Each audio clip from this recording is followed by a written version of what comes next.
Hello everyone, I just wanted to share a quick video in how I got to the washer fluid pump. I was having that issue of my washer fluid not getting through the nozzles onto the windshield.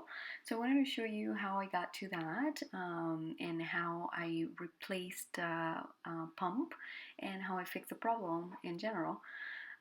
So I'm showing you here that I'm with a pump, removing the fluid out of the tank just so I don't make a mess once I remove the little pump out of its socket. I'm gonna show you a little bit here about the coolant, which is on your right hand side, and on your left you will have the reservoir, but right in the middle of those two you will see the little pump. I removed it, removed the hoses, the blue one that goes to the cables into the car, and the black one is the one that goes into the nozzles. This is a little grommet, really important to have and really important to place on the pump before you insert it into the tank. Here I'm showing you the original pump and also the one that I got online. So we're back into this little tank area where I removed the grommet. It's really important you have it clean and that grommet fully removed, or else you're going to have a lot of issues with leaking all of the washer fluid. Believe me, it was a headache to see that happening. To remove the grommet, I couldn't really fit my hand in there as good as I wanted to, so I was using a screwdriver to remove the grommet and to clean around that area. Here the pump is out. You see the blue cord that goes into the bundle of cables into the car. I place the grommet into the over the pump where that little nozzle you see.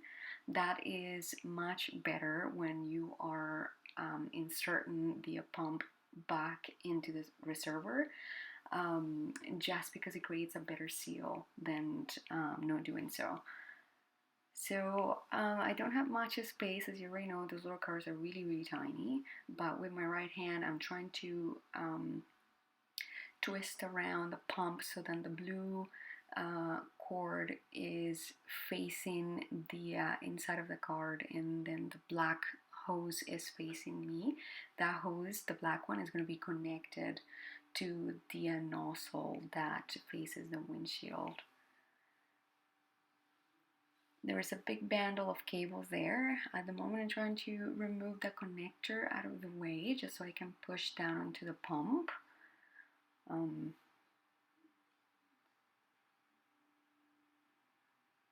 It's a little time consuming when it's just one hand that you're using, but at the same time there is not much space to put a second hand. But there I am, I'm trying to push the bundle of cables that are on the right hand side away, so then that white plastic part of the pump can go right through, and you'll see how the pump drops once it cases really well.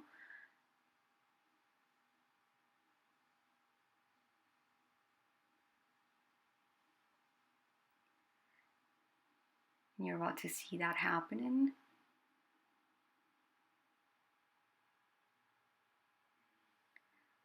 I push it down just to make sure that it was nice and snug,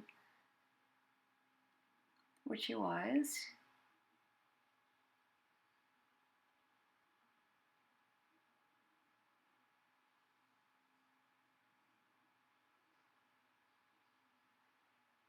And then I connected the pump.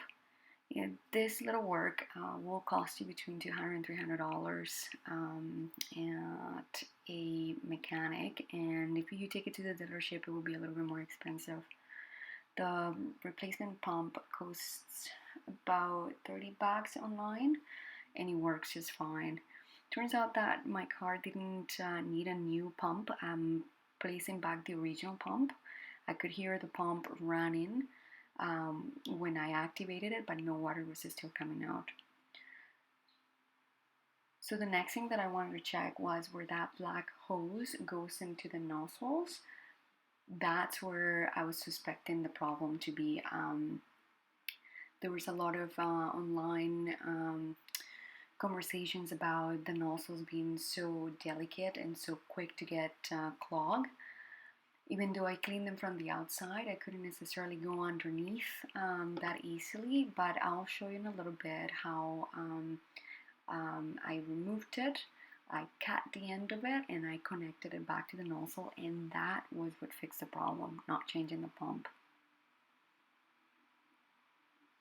The same way that you saw me put in the pump back in is the same method that I used to pull it back out.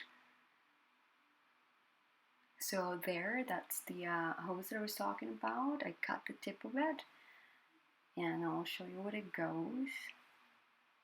Maybe attempt this first before changing the pump, but that is a little nozzle right there that I'm talking about. There was no way I was gonna remove it without breaking it, because I didn't have a replacement with me at the moment. So again, I just removed it, I cut the tip, and I plugged it back in.